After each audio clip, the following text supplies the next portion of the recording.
прикладно 60 годов назад у многих белорусских семьях была эта прилада з 3 частей, яка складається. С развитием цивилизации эта прилада устарела, однак она засталася мне у спадщину от батьков, и я користаюся ею по сьогоднішній день. И зараз я вам покажу, для чего она, эта прилада, зроблена. Берем кийок вот с такими дырочками, и он подобный на василек белорусский. На этот кийок эту крышку пропускаем. Так. Вот у нас появилась такая фигурация. Потом берем сметану. Заливаем сметану в эту емкость.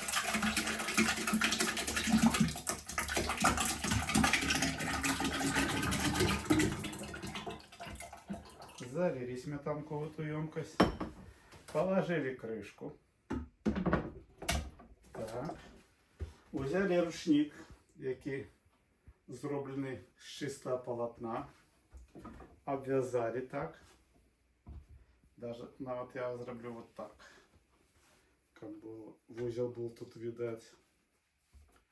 И мы починаем процесс, який называется збиття масла.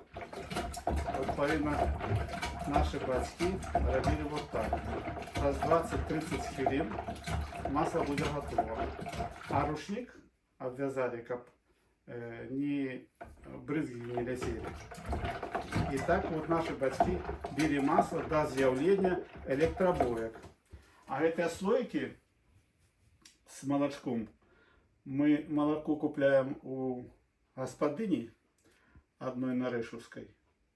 И с этого молока робим масло в этой бойці, робим творог, а так само кислое молоко. Дякую за перегляд.